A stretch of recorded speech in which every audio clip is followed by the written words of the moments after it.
दोस्तों नमस्कार, स्वागत है आप सभी का एक और नए वीडियो में। दोस्तों इस टाइम यूपीएससी इंटरव्यू चल रहा है और सर अभी आ रहे हैं इंटरव्यू देकर। चलिए जानते हैं सर से क्या क्वेश्चन पूछा गया और साथ ही साथ जो प्री और मेंस के इंपॉर्टेंट स्टडी जानेंगे कि किस तरीके से अपने स्टडी को एक नई उड़ान दे सकते हैं। सो सर हमारे तरफ से और जो प्यारे छात्र वीडियो देख रहे हैं उनकी तरफ से भी स्वागत है हमारे चैनल पर। Thank you very much. First of all sir हम आपसे जानेंगे कि आपका नाम क्या है और आप कहाँ से हैं। मेरा नाम कौशिक मिश्रा है और मैं लखनऊ उत्तर प्रदेश से हूँ। जी सर आपका मीडियम और ऑप्शनल क्या रहा है। मेरा मीडियम इंग्लिश है और मेरा ऑप्शनल हिस्ट्री है। और ये आपका अटेम्प्ट कौन सा रहा। मेरा ये 6th अटेम्प्ट। जी सर अभी आप इंटरव्यू देकर आ रहे हैं, कुछ क्वेश्चन यदि आपको रिकॉल हो रहा है तो थोड़ा बताइए। मुझसे मतलब मेनली मेरा जो इंटरव्यू रिवॉल्व किया वो मेरे ऑप्शनल पे किया, हिस्ट्री पे। हाँ जी। उसमें 1987 का रिवॉल्ट हो गया, या फिर जैसे हिस्ट्री में हमारे हिस्ट्री से हमें क्या सीखने को मिलता है, हाँ इस तरह की चीज़ें।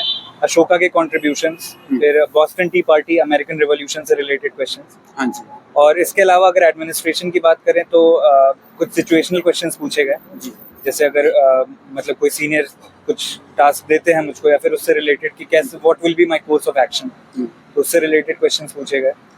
इसके पर्सनालिटी डेवलपमेंट और टाइम मैनेजमेंट पे भी मुझसे क्वेश्चंस पूछे गए कि प्रायोरिटी क्या रहेगी। फिर मुझसे कैसे इमोशनल इंटेलिजेंस और कैसे आप डील कर सकते हैं उन चीज़ों को, कुछ सिचुएशंस से रिलेटेड क्वेश्चंस उससे भी आए।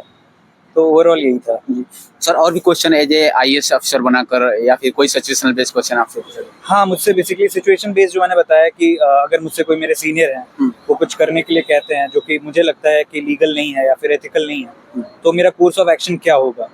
और अगर मैं उसमें एक आईपीएस ऑफिसर हूँ या एक एडमिनिस्ट्रेटिव ऑफिसर हूँ तो उसमें मैं क्या कर सकता हूँ या क्या कहूँगा या कैसे डील करूँगा उससे, इससे रिलेटेड क्वेश्चन पूछे गए थे। और सर हॉबी क्या रही आपकी इसमें। मेरी हॉबी 3 है बेसिकली, मतलब सिंगिंग, हिंदी सॉन्ग्स है, हिंदी गाने गाता हूँ मैं, और पॉडकास्ट सुनता हूँ, और इसके अलावा मैं खुद की कविताएं भी लिखता हूँ। तो ये 3 मेरी हॉबीज थी। और सर हम जानना चाहेंगे कि अभी तक आपके एकेडमिक बैकग्राउंड क्या रहा, मतलब एजुकेशन बैकग्राउंड के बारे में। मैंने बीए किया है पॉलिटिकल साइंस, हिस्ट्री और इंग्लिश लिटरेचर से, और इसके बाद मैंने एमए भी किया है हिस्ट्री में, और उसके बाद मेरा नेट जेआरएफ भी मैंने हिस्ट्री में ही क्वालिफाई किया है। तो ये सिविल सर्विसेज में आने का मोटिवेशन आपको कहाँ से मिला, या फिर आपके फैमिली बैकग्राउंड में कोई है कि नहीं उनका देखा। नहीं, मेरे फैमिली बैकग्राउंड में तो कोई नहीं है अभी सिविल सर्विसेज में, बट मेरा मोटिवेशन ये है कि मतलब सोशल वर्क और बेसिकली मेरे कुछ खुद के एक्सपीरियंसेस रहे जिन्होंने मोटिवेट किया मुझे इधर आने के लिए, तो वही है मेनली। अब सर थोड़ा सा हम प्री पर जान लेंगे, 2 मिनट मेंस पर। तो प्री का एग्जाम होने वाला 25 मई को, इस बार 2025 को, तो इसको किस तरीके से आखिरी 3 महीने का टाइम बचा, किस तरीके से स्टूडेंट प्रिपेयर हो जिससे उनका प्री क्लियर हो जाए। जनरली प्री ही नहीं क्वालिफाई कर। देखिए, जिस तरह से प्रीलिम्स का नेचर चेंज हो रहा है, हाँ जी। इस पे मैं ये कहूँगा कि सिर्फ लास्ट में पीटी 365 या इस तरह की ईयरली मैगजीन्स पे सिर्फ मत रिलाई कीजिए। अपना जो करंट अफेयर्स है वो आप साल भर थोड़ा देखते रहिए, और अगर अब सिर्फ 3 महीने बचे हैं तो उसमें भी एटलीस्ट ट्राई कीजिए कि जो मेजर इश्यूज हैं या जो मेजर हमारे बिल्स आए हैं या एक्ट आए हैं या फिर जो मेजर न्यूज़ रही हैं उसके कुछ डिटेल्स ज़रूर जान लीजिए। और थोड़ा डाइवर्सिफाइड पढ़ने की अब ज़रूरत है। जैसा कि हम देखते हैं कि आर्म फोर्सेस से रिलेटेड या रैंक से रिलेटेड क्वेश्चन पूछता है, तो थोड़ा बेसिकली हमें जनरल स्टडीज के साथ साथ जनरल अवेयरनेस की भी जरूरत है, तो उसको भी अपने ध्यान में रख के चलना है। सर थोड़ा सा हम ऑप्शन और एलिमिनेट की प्रक्रिया को भी समझेंगे। यूपीएससी में वेरी इंपॉर्टेंट होती है, जिसे नंबर ऑफ 4 ऑप्शन है ना, तो उसमें से ऑप्शन एलिमिनेट कैसे मेथड कैसे स्ट्रांग बनाया जाए। और एक कई बार लगता है कि दो ऑप्शन में 50-50 चांस रहता है कि ये भी हो सकता है ये भी हो सकता है, तो उसमें एक स्ट्रांग डिसीजन कैसे लें। और ये भी बताइए सर कि रिस्क लेना जरूरी होता है। देखिए, पहले तो मैं एक चीज़ ऐड ऑन करना चाहूँगा कि बाकी सारी चीज़ें करंट पे तो हमने बात की, लेकिन एक चीज़ है जैसे जो बेसिक सब्जेक्ट्स हैं, जैसे पॉलिटी है, साइंस एंड टेक है, एनवायरनमेंट है, इस पे आपका बहुत अच्छा कमांड होना चाहिए, क्योंकि इससे एटलीस्ट जो क्वेश्चन आए वो गलत ना हो। और यही अगला आपने जो क्वेश्चन पूछा कि क्या रिस्क ले सकते हैं, तो रिस्क हम इसी पे लेंगे। जैसे अब जो क्वेश्चंस आते हैं कि 1 option is 1 pair only 2 pair, ये वाले जो ऑप्शंस हैं, इसमें हमें ये ध्यान देना होगा कि जो ऑप्शंस बनते हैं, फ्रेम होते हैं, वो तभी इस तरह के बन पाएंगे अगर कोई एक स्टेटमेंट पूरी तरह से गलत हो या पूरी तरह सही हो। तो अगर वहाँ पे हमारा जो बैकग्राउंड है वो क्लियर है, तो हम उसको आसानी से एलिमिनेट कर पाएंगे। और रिस्क तो थोड़ा लेना पड़ता है, अदरवाइज पूरी तरह से आप सही क्वेश्चंस देखेंगे तो बहुत नंबर कम रहता है। तो कट ऑफ क्लियर करने के लिए रिस्क लेना जरूरी है। जी सर, प्री के बाद मेंस का एग्जाम होता है, तो थोड़ा मेंस पर हम जान लेंगे, जिससे GS1 GS2 के बारे में थोड़ा बताइए किस तरीके से प्रिपेयर किया जाए अपना। देखिए GS1 तो बेसिकली मैं ये कहूँगा GS1 कई बार हम इग्नोर कर देते हैं क्योंकि उसमें हमें लगता है कि ज्योग्राफी हमने पढ़ रखी है प्रीलिम्स के लिए और सोसाइटी को हम उतना ध्यान नहीं देते, बट ये तो है मतलब GS1 बहुत स्कोरिंग सब्जेक्ट है। इसमें आप अगर सोसाइटी को आपने सही से कवर कर लिया, उसके की टर्म्स जो हैं, की इश्यूज जो हैं उसको सही से कर लिया, उसको थोड़ा करंट से लिंक कर लिया, तो काफ़ी अच्छा आपको बेनिफिट दे सकते हैं। साथ साथ आप ज्योग्राफी में भी जब आप उसको पढ़ते हैं प्रीलिम्स के लिए भी, तो कोशिश कीजिए कि चीज़ों को थोड़ा मेंस पॉइंट ऑफ व्यू से भी उसी समय पढ़ लीजिए, ताकि वो आपको उस 2 या 3 महीने जो मिलते हैं आपको, या 100 डेज के अराउंड मिलते हैं आप, उसमें रिवाइज करने में आसान रहेगा।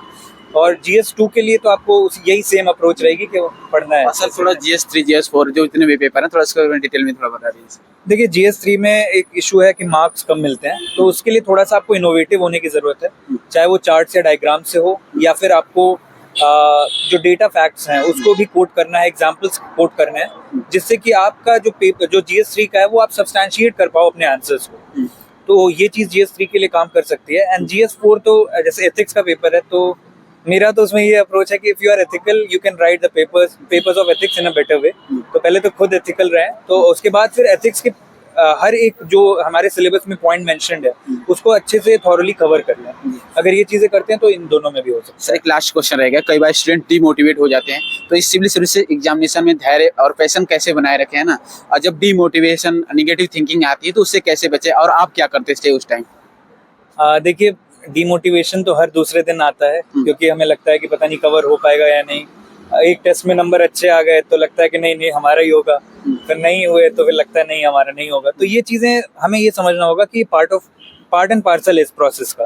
आपकी लाइफ में अप्स आएंगे डाउन्स आएंगे, आपको दोनों से डील करना है और एक कंसिस्टेंसी मेंटेन करके रखनी है। अगर आप कंसिस्टेंटली अपना काम कर रहे हैं, परसिवरेंस है आपके अंदर कि आप उस चीज़ में लगे हुए हैं, तो एट लास्ट चीज़ें सही हो सकती हैं। और एनसीईआरटी का क्या योगदान है इस एग्जाम में, मतलब एनसीईआरटी पढ़ना जरूरी है? एनसीईआरटी देखिए फाउंडेशनल है। अगर आजकल आप देखें पॉलिटी के जो क्वेश्चन जो थोड़े फिलोसॉफिकल आते हैं, वो आपके 11th क्लास की एनसीईआरटी जो है और कॉन्स्टिट्यूशन या उस तरह की जो 12th की भी हैं उनसे थोड़ा सा डील होते हैं। वो आप सीधे एम लक्ष्मीकांत से फैक्चुअल डेटा से नहीं काम चला पाएंगे। तो अगर कोई स्टार्ट कर रहा है और उसे आइडिया बहुत नहीं है, ह्यूमैनिटीज बैकग्राउंड नहीं है, तो मैं कहूँगा कि NCERTs can play a good role in that to start and build your मतलब अपना फाउंडेशन बनाने में हेल्प करते हैं। सर न्यूज़पेपर का कितना योगदान है मतलब करंट अफेयर के लिए? न्यूज़ पढ़ना चाहिए या मतलब मंथली मैगजीन पढ़ना चाहिए? देखिए मैंने पहले ही कहा है कि मंथली मैगजीन्स न्यूज़पेपर की चीज़ों को ही समराइज करती हैं। तो डेली बेसिस पे आप अगर न्यूज़पेपर पढ़ते रहते हैं तो मंथली मैगजीन हो गई या ईयरली कंपाइलेशन हो गए, वो आपको रिवाइज करना भी आसान रहता है और वो आपको तो एक बार रिफ्रेश कर देती है आपकी नॉलेज को। तो बहुत ज़रूरी है न्यूज़पेपर अगर आप डेली। मॉक इंटरव्यू और रियल इंटरव्यू में कितना डिफरेंस लगा आपको? देखिए वेरी करता है। मैंने पिछली बार भी इंटरव्यू दिया था, मेरा मॉक इंटरव्यू से रियल इंटरव्यू काफ़ी डिफरेंट था, बट इस साल मुझे फील हुआ कि कुछ सिमिलैरिटीज़ थी मॉक और रियल इंटरव्यू में, जैसे नेचर ऑफ क्वेश्चंस हो गए या फिर जो जिस तरह से बोर्ड रिएक्ट कर रहा था। जैसे लास्ट टाइम मेरा जो बोर्ड था उसने काफ़ी करंट ओरिएंटेड बेस्ड और करंट अफेयर्स बेस्ड और काफ़ी बाउंसर क्वेश्चंस काफ़ी थे, बट इस बार चीज़ें मुझे ऐसा फील हुआ कि थोड़ा सा जो डोमेन है, जो मेरा डैफ है, उससे रिलेटेड क्वेश्चंस आए। तो ओके सर, थैंक यू, आपने टाइम दिया। Thank you very much.